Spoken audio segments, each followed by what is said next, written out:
Hello guys, welcome to आज एक new video में आपका स्वागत है ज्ञान पाठशाला चैनल में।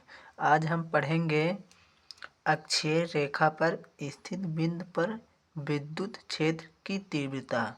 तो सबसे पहले हम अक्षीय रेखा समझेंगे। पहले हम कॉन्सेप्ट समझेंगे कि आखिर होता क्या है, ये इसमें फार्मूला कैसे यूज होंगे। तो जैसे पहले हम अक्षीय रेखा देखेंगे। जो रेखा साफ व सीधी तथा टेढ़ापन ना हो, जैसे एक सीधी रेखा, उसे हम अक्षीय रेखा कहते हैं। फिर हम देखेंगे कि विद्युत क्षेत्र की तीव्रता, यानी कि विद्युत क्षेत्र में रखे गए एक धनात्मक इकाई आवेश पर लगने वाले बल को विद्युत क्षेत्र की तीव्रता कहते हैं। और इसका सूत्र होता है E बराबर F/A। तो E बराबर विद्युत क्षेत्र की तीव्रता और F बराबर लगने वाला बल, Q बराबर धनात्मक परीक्षण आवेश।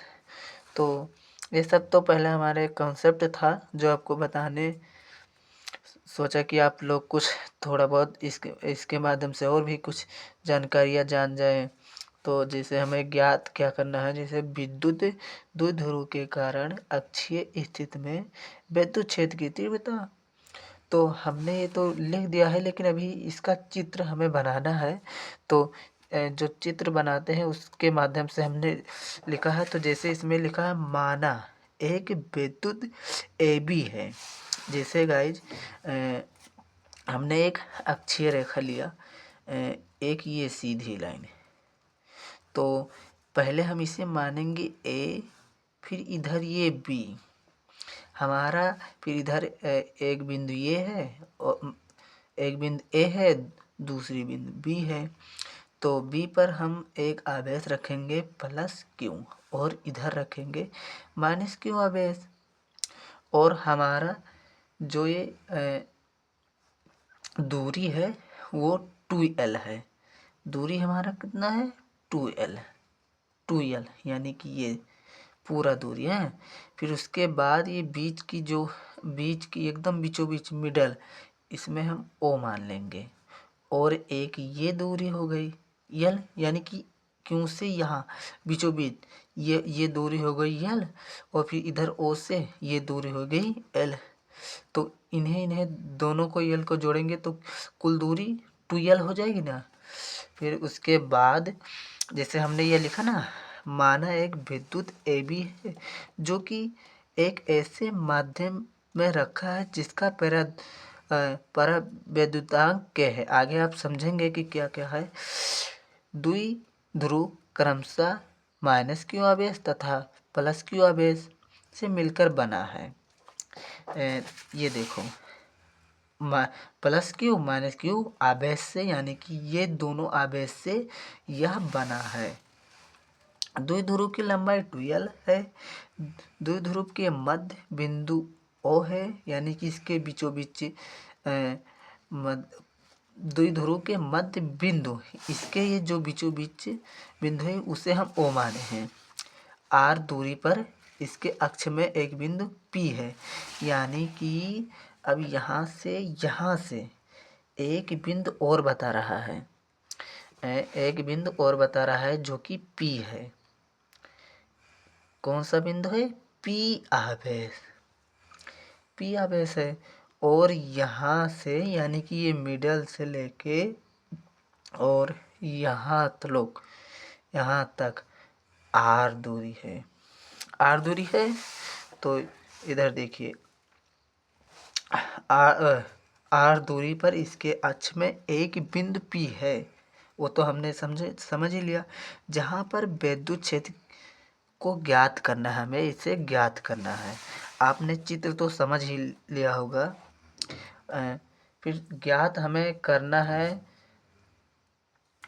विद्युत द्विध्रुव को ज्ञात करना है। तो पहला हम मानेंगे E1 बराबर, क्या मानेंगे? E1 बराबर 1/4 पाई ε0 K।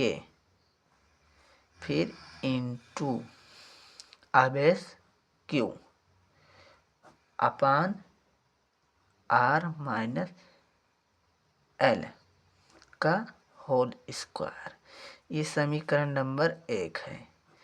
अब आप ये समझ नहीं पाएंगे तो हम आपको बताते हैं कि जैसे हम प्लस क्यों आवेश जब हम लेंगे, यानी कि ये हमारा प्लस क्यों आवेश है, तो यहाँ से और यहाँ तक की जो दूरी होगी वो हमारा दूरी होगी आर माइनस के एल।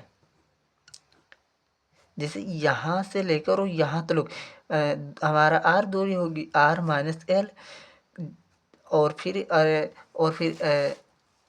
माइनस क्यू से जब हम लेंगे ये हमारा प्लस क्यू से है, ये दूरी हमारा प्लस क्यू से है। और यही जब हम माइनस क्यू से दूरी लेंगे तो इसमें हम और जोड़ेंगे ना, जैसे इसमें हम और जोड़ेंगे इसमें। अब देखो दूरी हमारा यहाँ तक का है, और जब हम यहाँ तक कर और जोड़ेंगे तब हम यानी कि जोड़ रहे हैं, तो इसमें हम इसमें हम जोड़ देंगे, जैसे आर प्लस के एल हो जाएगा। तो ये माइनस और ये प्लस का होगा, तो यही ये 1/4πε0 के into Q upon R L इसका स्क्वायर होगा। समझ गए गाइस? तो ये हमने लिया प्लस क्यू आवेश वाला E1 बराबर। अब यही हम मान लेंगे E2 बराबर, तो 1/4πε0 ε0 के तो Q upon R plus L का होल स्क्वायर। तो समीकरण नंबर ये सेकंड हो जाएगा। ये माइनस क्यू का आवेश ले हमने, तो हम आगे और भी लिख देंगे। जैसे हमने जब लिया प्लस क्यू आवेश में P की दूरी R माइनस एल है। आगे होगा जब हम माइनस क्यू में आवेश लेंगे तो P की दूरी R प्लस एल होगा। अब आपको यहाँ ये सब कॉन्सेप्ट तो आपको समझ में आए ही होगा। फिर आगे हम देखेंगे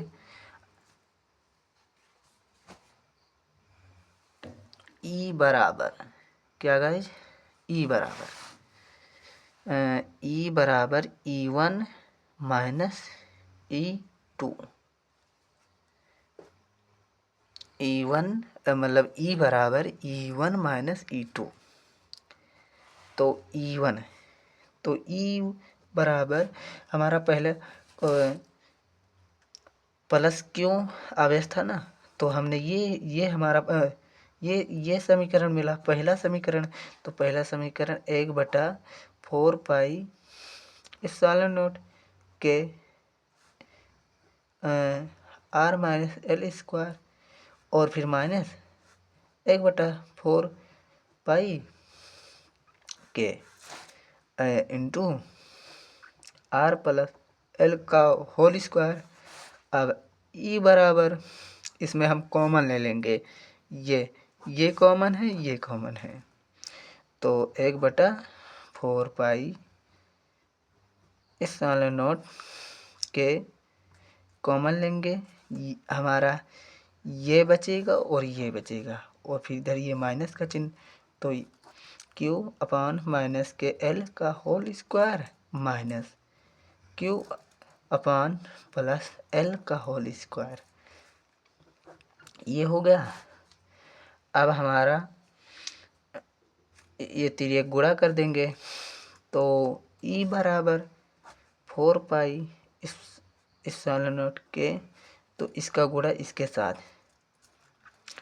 सॉरी गाइस, यहाँ पर 1 बचेगा, क्यों भी यहाँ पर कॉमन हो जाएगा, क्यों हमारा यहाँ पर 1 बचेगा, 1 इसका गुणा इसके साथ, इसके क्यू प्लस एल, इसका स्क्वायर इसके साथ, अब इसका गुणा इसके साथ, minus R R L square, अब इसका गुणा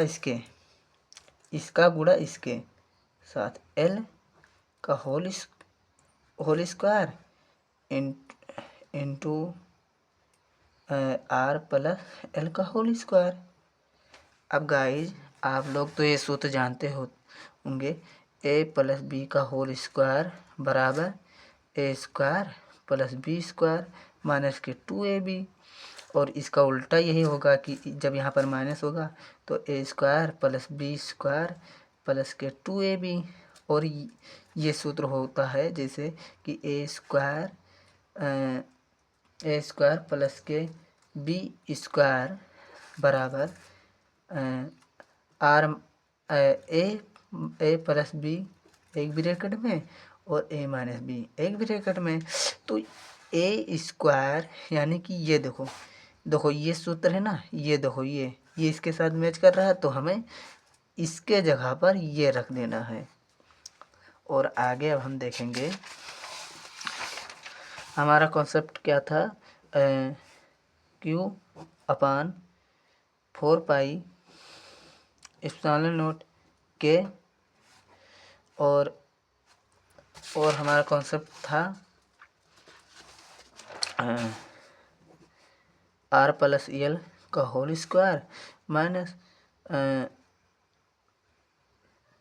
इसका whole square upon R plus L का होल स्क्वायर। सॉरी ये माइनस होगा, ये माइनस था, ये गाइस माइनस होगा, यहाँ पर ये माइनस होगा तभी ये। अब गाइस देखो ई बराबर Q upon 4 pi epsilon naught A square plus B square, A square plus B square plus 2 मतलब सॉरी आर एल, फिर minus A square plus B square minus 2ab। इतना तो आपको समझ में आया होगा। इसका होल स्क्वायर होगा, ये होल स्क्वायर नहीं गाइस, इस पर ये।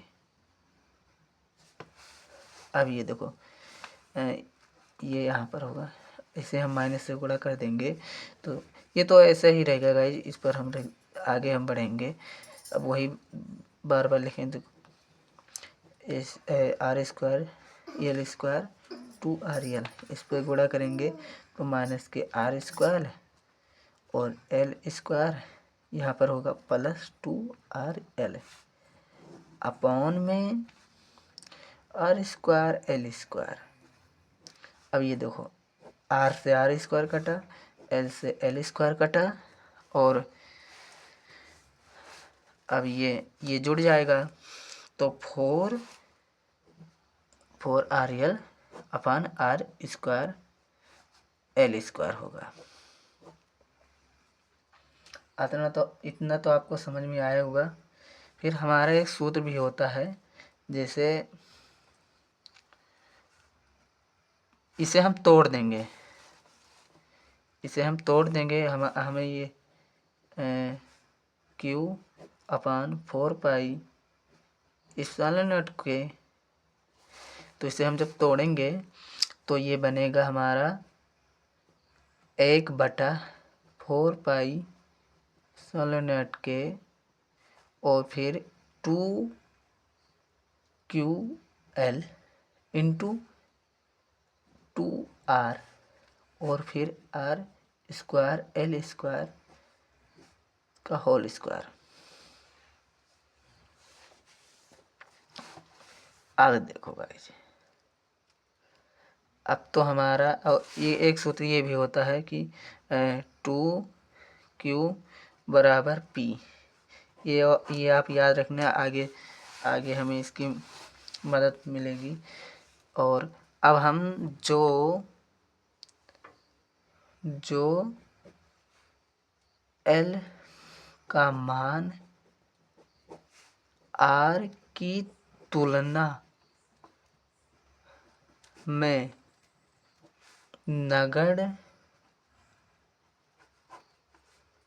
मान लिया जाए। अब मानना है क्या, ये L की तुलना में, यानी कि R की तुलना में, R की तुलना में L का मान नगण्य होता है, यानी कि ये इस तरह होगा।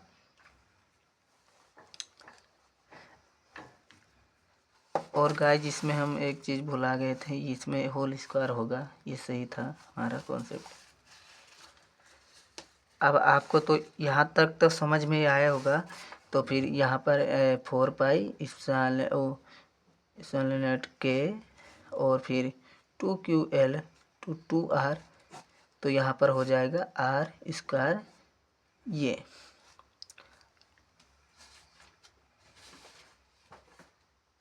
आप लोग तो यहाँ तक तो समझ गए होंगे।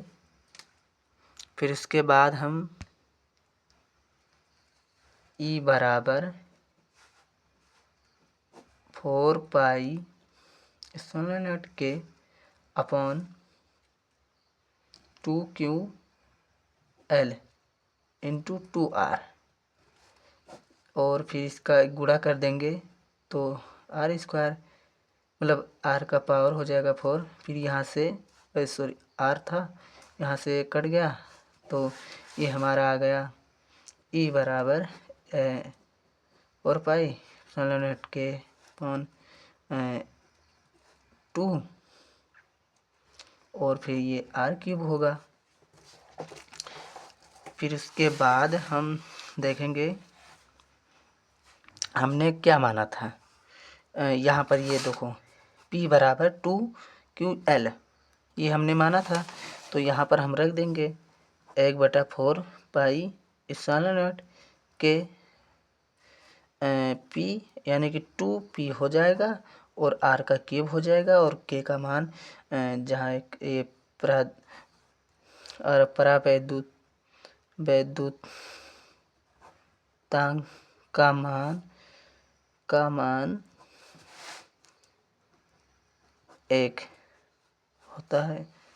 तो E बराबर 1/4 पाई इप्सिलॉन के, यहाँ पर 1 हो जाएगा, और फिर 2PR, ये आपका आंसर आ गया फाइनल।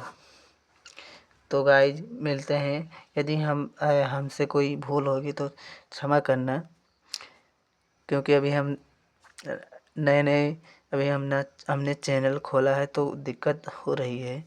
तो फिर मिलेंगे अगली एक नए वीडियो में, तब तक के लिए जय हिंद जय भारत।